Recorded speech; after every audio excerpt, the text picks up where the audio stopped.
السلام عليكم ورحمة الله وبركاته. الحمد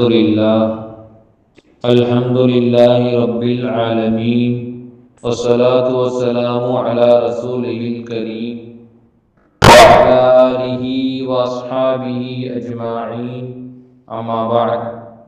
قال الله تعالى في القرآن القديم وفي القرآن المجيد: أعوذ بالله من الشيطان الرجيم، بسم الله الرحمن الرحيم.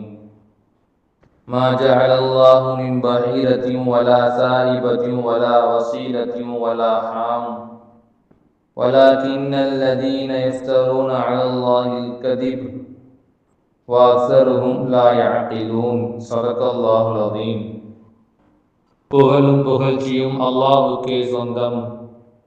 அவனவரின் சாந்தியும் சமாதானமும் அன்பு நிறைந்த அனலம் பெருமானா ஸல்லல்லாஹு அலைஹி வஸல்லம் அவர்கள் மீதும், அவர்களின் வாழ்க்கை நெறிகளை, வழிமுறைகளை, அவர்களின் இந்த மார்க்கத்தை, இந்த தீனை, இந்த ஈமானை அடுத்த தலைமுறைகளுக்கு எடுத்து சென்ற சஹாபாக்கள், தாபிஈன்கள், தபா தாபிஈன்கள், நல்லடியார்கள், ஃபுகஹாக்கள், இன்னும் இதை கேட்டுக் கொண்டிருக்கின்ற, செவிப்படுத்திக் கொண்டிருக்கின்ற எல்லோரின் மீதும் என்றென்றும் நின்று நிலவட்டுமாகுக. அல்லாஹ்வின் நல்லடியார்களே, அல்லாஹ்வின் குர்ஆனின் விளக்கத்தை, ஹதீஸை, ஹதீஸின் விளக்கங்களை, இந்த மார்க்கத்தை, மார்க்கத்தில் உள்ள சட்டங்களை, ஈமானை, ஈமானின் உணர்வுகளை எதிர்கொள்ளும் இளைஞர்கள் முதல் வயோதிகர்கள் வரை எதிர்கொள்ளும் சவால்களை, சமூகத்தில் ஏற்படும் பிரச்சனைகளை, தீர்வுகளை எல்லாம்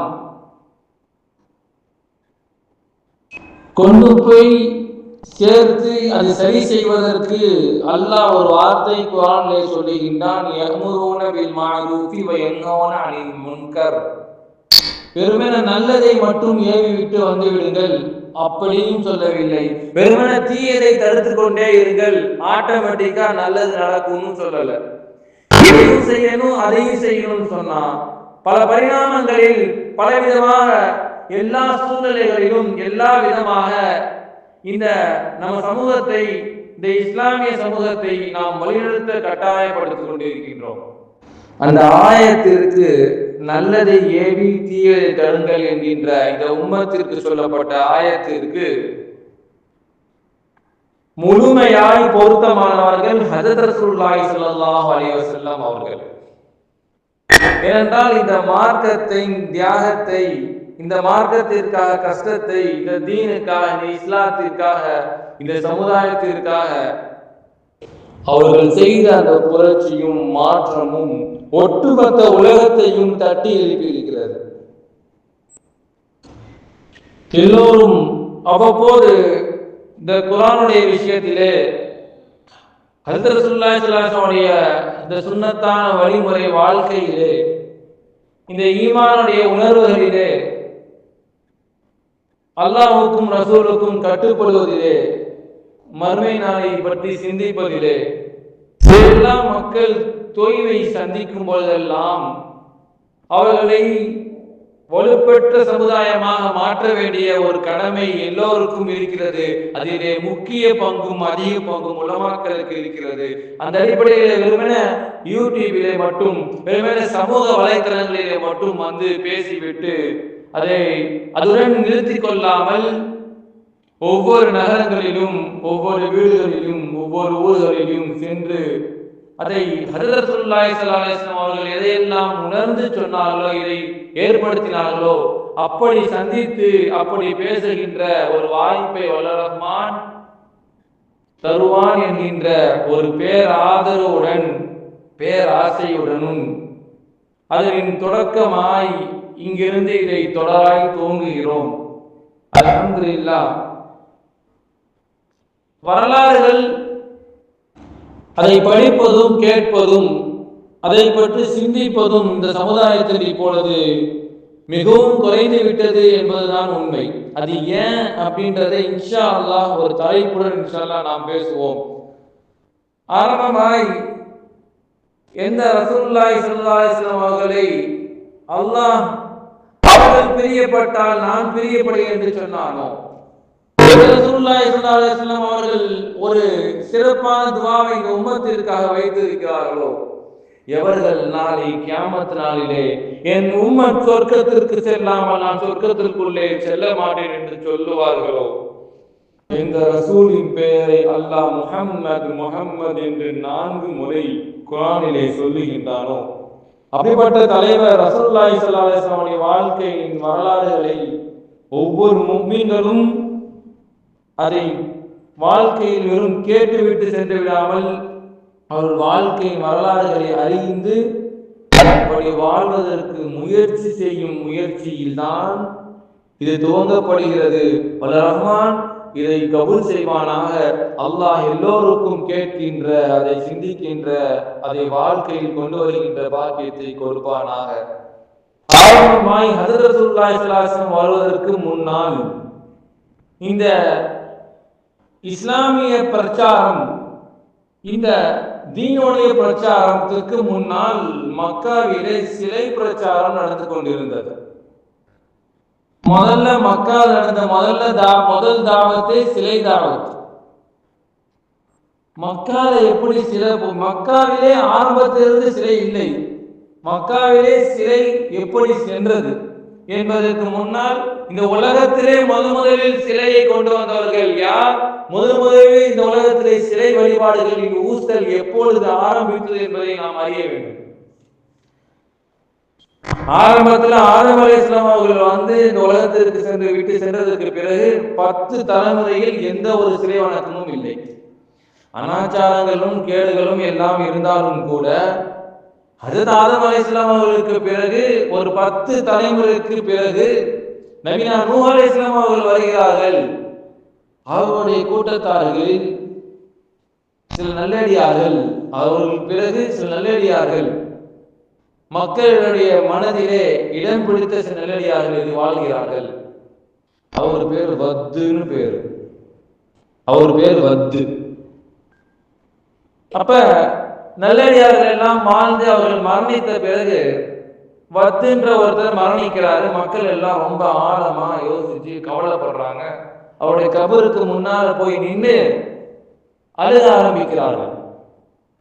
தேம்பி தேம்பி அழுகிறத பார்த்த ஷைத்தானு இதை ஒரு வாய்ப்பா பயன்படுத்தி உள்ளே சென்று ஏன் அழுவுறீங்கன்னு கேட்கும்போது அவங்க சொல்றாங்க, என் மாதிரி எங்களுக்கு பிரியமான ஒருத்தர் இறந்து போயிட்டாரு, அப்படின்னா நான் அவருடைய முகத்தை வரைஞ்சு கொடுக்குறேன், நீங்க எப்பெல்லாம் ஞாபகம் வருதோ அப்ப நீங்க பாருங்கன்னு சொல்றாங்க. அந்த நல்லடியாருடைய முகத்தை வரைஞ்சி மக்களுக்கு மத்தியில கொடுக்குறாரு. ஒவ்வொருத்தருக்கும் ஒவ்வொரு பிரிண்ட், ஒவ்வொரு போட்டோ போட்டு வீட்டுல வச்சுட்டாங்க. முதல்ல பத்துன்ற ஒருத்தரை வச்சவங்க எப்பெல்லாம் உங்களுக்கு டிப்ரெஷன் ஆகுதோ அப்பெல்லாம் அந்த போட்டோவை போய் பார்ப்பாங்க. ஹதீஸிலே வருகிறது, புகாரி ஹதீஸிலே, அஸ்மா ரிஜாலு ஸாலிஹீன மின் கௌமி நூஹின், நூஹ் கூட்டத்தார்கள் நல்லடியார்கள் பெயர்களை சொல்ல ஆரம்பித்தார்கள். ஃபலம்மா ஹலகு அவுக ஷைத்தான் இலா கௌமிஹிம், எப்ப அவங்க இறந்தாங்களோ ஷைத்தான் அவங்க கிட்ட போயிட்டான்.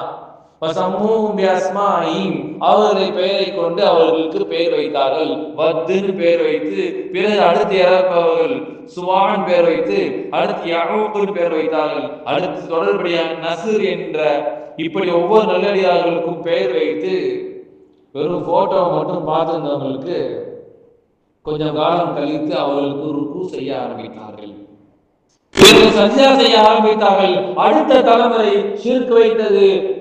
அவர்கள் அதன் வெளிப்பாடு என்ன தெரியுமா? வகாலு லா ததருன்ன ஆலிஹதக்கும், அவர்கள் சொன்னார்கள், எந்த காரணத்தை கொண்டும் அவங்களும் அவங்க பேசிக்கிறாங்க. அவங்க செய்த பிரச்சாரம் என்னன்னா, வகாலு லா ததருன்ன ஆலிஹதக்கும், உங்களுடைய கடவுளை விட்டுறாதீங்க, வலா ததருன்ன வத்தா, வத்தையும் விட்டுறாதீங்க, வலா சுவாஆ, சுவாவையும் விட்டுறாதீங்க, வலா யகூஸ வ யஊக வ நஸ்ரா, யஊகையும் விட்டுறாதீங்க, நஸ்ரையும் விட்டுறாதீங்க, யாரையும் விட்டுறாதீங்க. எந்த காரணத்தை கொண்டு நூஹ் அலைஹிஸ்ஸலாம் அவர்கள் பிரச்சாரம் செய்கிறார்கள். அப்பொழுது மக்கள் எல்லாம் பேசிக்கொண்டு இந்த வார்த்தை அல்லாஹ் ரப்பல் ஆலமீன் குர்ஆனிலே பதிவு செய்கிறான். பொதுவாகவே கடவுள் தான் கைவிடக்கூடாதுன்னு சொல்லி மக்கள் நினைப்பார்கள். கடவுளை கைவிடாதீர்கள் என்று சொன்ன சமூகம் நூஹ் அலைஹிஸ்ஸலாமுடைய கூட்டத்தார்கள் உங்களின் கடவுளை விட்டு விடாதீர்கள் என்று பிரச்சாரம் செய்தார்கள். இது அப்படியே கட் பண்ணா கொஞ்சம் ரசூலுல்லாஹி ஸல்லல்லாஹு அலைஹி வஸல்லம் அவர்கள் பிறப்பதற்கு நீண்ட கொஞ்சம் வருடங்களுக்கு முன்னால், சில வருடங்களுக்கு முன்னால் ஷாம்ல, நூஹ் அலைஹிஸ்ஸலாமுடைய கூட்டத்தார்கள் ஷாம்ல வாழ்றாங்க. அந்த சிலைகள் எல்லாம் அவங்க வாழ்ந்து அதுக்கப்புறம் சிலைகள் வழிபாடு நடந்தது. அந்த நஸ்ரு பத்து சுவால அந்த சிலைகளை எல்லாம் புதைத்து விட்டார்கள். அம்ர் இப்னு லுஹைன் ஒருத்தர் எல்லாருக்கும் சமநிலை உள்ளவர். இந்த ஒவ்வொரு நாளா போறாரு. ஷாம்ல போனா மக்கள் எல்லாம் சிலைகளை வணங்குறாங்க. எப்படி செய்யறாங்கன்னா, சிலைகள் இது அல்லாஹ்வுடன் நெருக்கத்தை ஏற்படுத்தி கொடுக்கும்னு சொல்லி ஒரு கான்செப்ட சொல்றாங்க. இது நல்லா இருக்குன்னு சொல்லி அவர் எடுத்துட்டு மக்கால வைக்கணும்னு நினைக்கிறார். முதல்ல மக்காக்குள்ள அந்த சிலையை எடுத்துட்டு வந்தவர், அந்த சிலையுடைய பேர் ஹுபுல். ஹுபுல்ன்ற சிலையை மக்காவாசிகளுக்கு எடுத்துட்டு அம்ர் இப்னு லுஹைன் என்பவர் கொடுக்கிறார். ஹுஜானா கோத்திரத்திலிருந்து அந்த தலைவர் அம்ர் இப்னு லுஹைன் என்ன செய்யறாரு, ஹுபுல்ன்ற சிலையை எடுத்துட்டு மக்கால தாவத் செய்கிறார். முதல்ல சிலை வளர்க்கறதுக்கு தாவத் செய்தவர் அம்ர் இப்னு லுஹைன். மக்காவாசிகளுக்கு ஹஜ் செய்வங்களுக்கு ஆளுக்கு ஒரு சிலை, ஜம்சம் டப்பா கொடுக்குற மாதிரி, ஜம்சம் தண்ணி கொடுக்குற மாதிரி ஆளுக்கு ஒரு சிலையை என்ன செஞ்சாரு. இப்ப அவர் என்ன செய்யறாரு, கொடுக்க ஆரம்பிக்கிறார். இப்ப அந்த ஹுபுல்ன்ற சிலை எடுத்து என்ன செய்யறாரு. இந்த ஹுபுல்ன்ற சிலை எப்படி வந்துருச்சுன்னா, அம்ர் இப்னு லுஹைன் என்பவர் அவர்கிட்ட ஒரு ஜின் வச்சிருந்தார். அந்த ஜின்னு ஷாமுல் நாட்டில் உள்ள அந்த புதைந்திருக்கிற நஸ்ரு வத்து சுவா அந்த ஹுபுல் சிலைகள்லாம் இருக்கிற இடத்துக்கு காமிச்சிருக்கு. அந்த சிலைகளை தோண்டி எடுத்து மக்கா ஹாஜிகளுக்கு கொடுத்தவர் அம்ர் இப்னு லுஹைன்.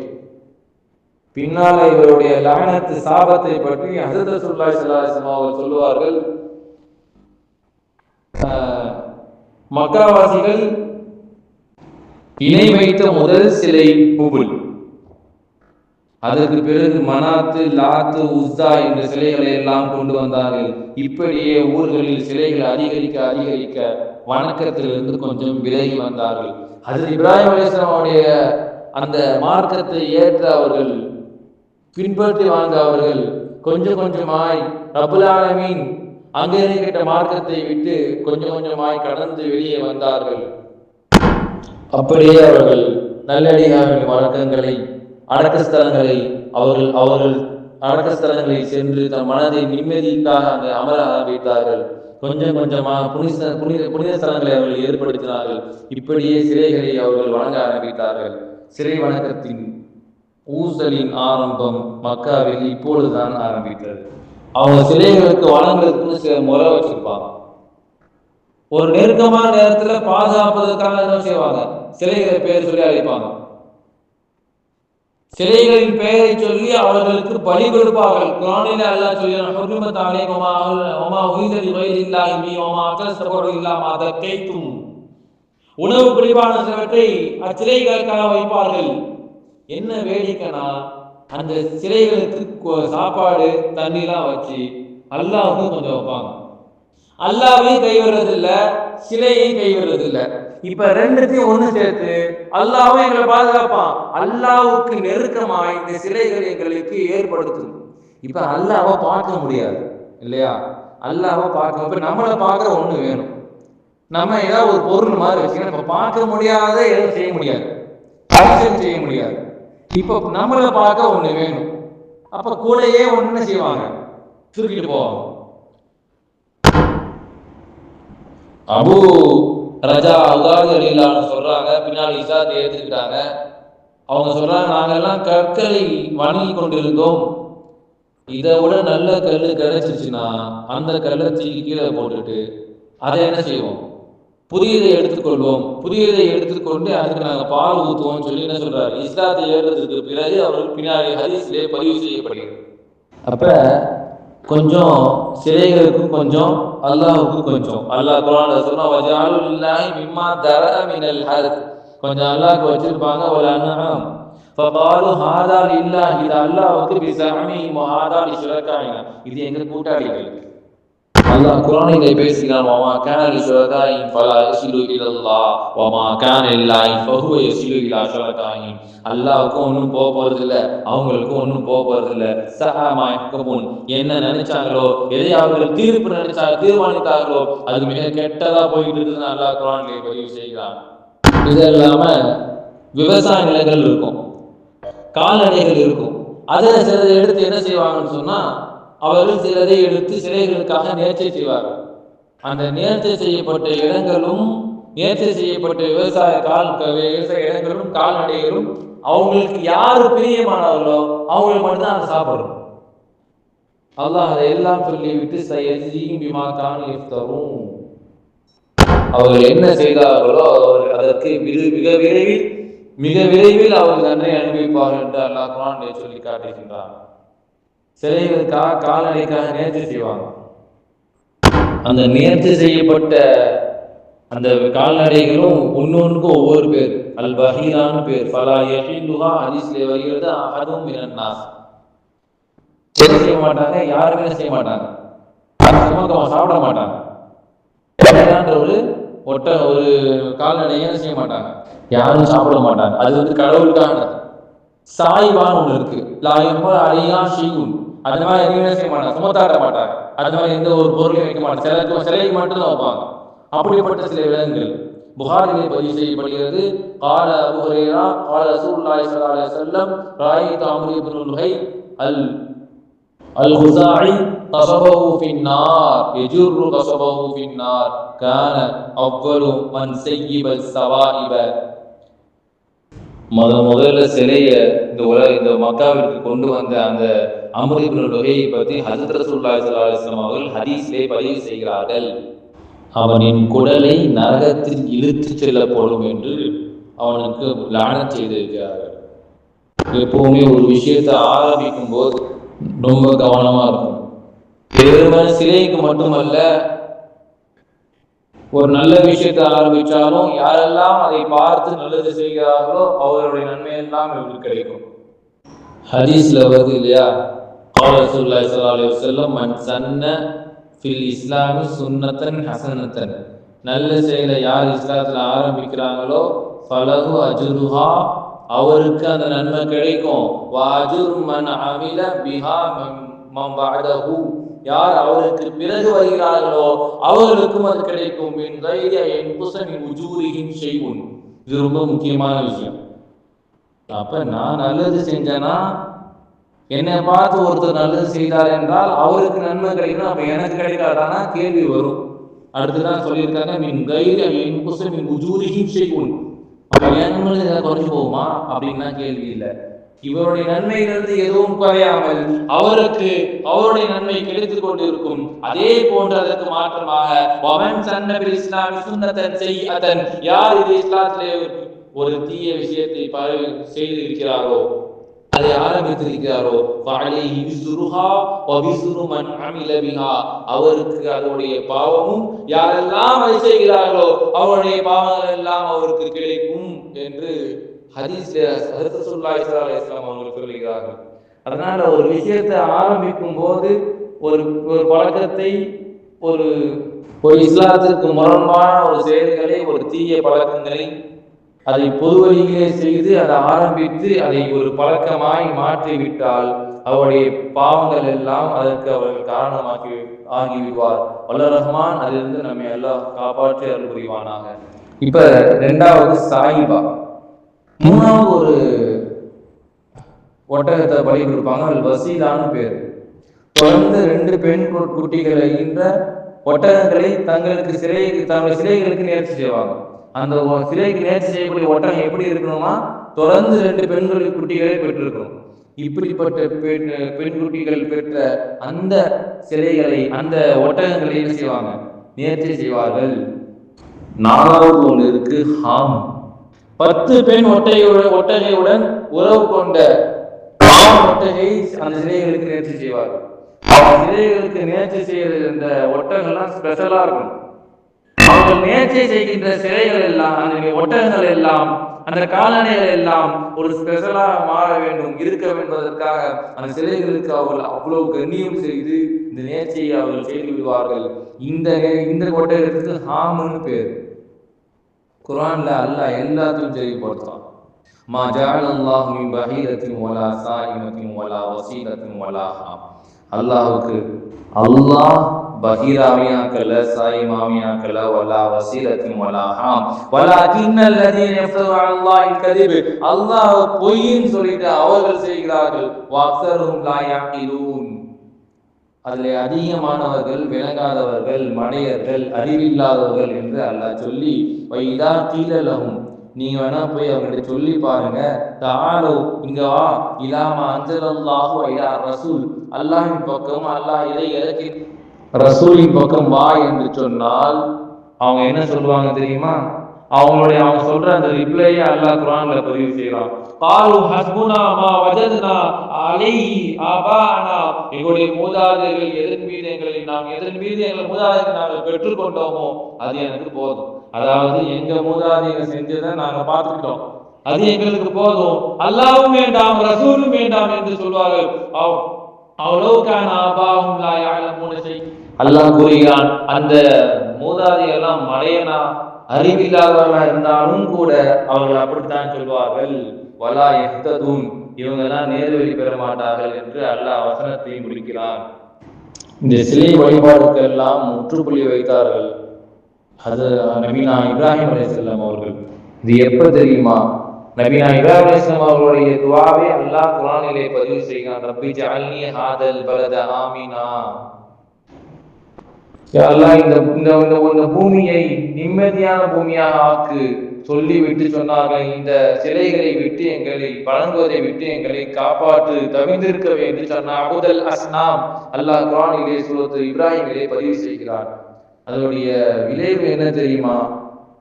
ரசூலுல்லாஹி ஸல்லல்லாஹு அலைஹி வஸல்லம் அவர்கள் ஹிஜ்ரத்துக்கு சென்று மக்கா வெற்றியிலே செல்லும் பொழுது 307 சிலைகளை உடைத்தார்கள்.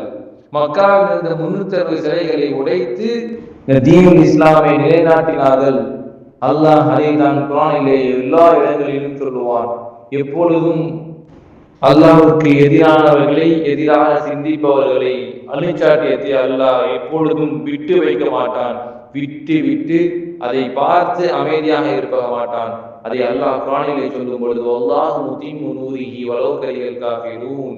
அல்லாஹ் சிலை என்னும் ஜோதியை அன்று முடிக்கக்கூடியவன். வலவ் கரிஹல் காஃபிரூன், அவர் காஃபிர்கள் அதை வெறுத்தாலும் சரியே என்று அல்லாஹ் குர்ஆனிலே பதிவு செய்கிறான். இப்படித்தான் சிலைகள் மக்காவிற்கு ஹஜ்ரத் ரசூலுல்லாஹி ஸல்லல்லாஹு அலைஹி வஸல்லம் அவர்களுக்கு முன்னால் நடந்தது. அந்த சிலைகளை வணங்குவதில் அவர்கள் போதையில் ஆனார்கள். அப்படிப்பட்ட சிலை வணங்கிகளிடம் ஹஜ்ரத் ரசூலுல்லாஹி ஸல்லல்லாஹு அலைஹி வஸல்லம் அவர்களுக்கு மத்தியில் இந்த தீனை, இந்த மார்க்கத்தை, பிரச்சாரத்தை மேற்கொண்டார்கள். அதை எப்படி மேற்கொண்டார்கள் என்றெல்லாம் நாம் இன்ஷா அல்லாஹ் அடுத்து பார்ப்போம். அடுத்து அவருடைய மூட நம்பிக்கைகள் எப்படி இருந்தது, மக்காவாசிகள் மூட நம்பிக்கைகள் எப்படி இருந்தது, சம காலத்தில் நம்முடைய மூட நம்பிக்கை எப்படி இருக்கிறது என்று அந்த காலத்தில் மூட நம்பிக்கையும் இப்பொழுது நம்முடைய மூட நம்பிக்கையும் சேர்த்து இன்ஷா அல்லாஹ் அடுத்த தொடரிலே இன்ஷா அல்லாஹ் கேட்க அல்லாஹ் வல்ல ரஹ்மான் தௌஃபீக் செய்வானாக என்று சொல்லி முடிக்கிறேன். வாஹிர் தஅவானா அல்ஹம்துலில்லாஹி ரப்பில் ஆலமீன். அஸ்ஸலாமு அலைக்கும் வரஹ்மத்துல்லாஹி வபரகாத்துஹு.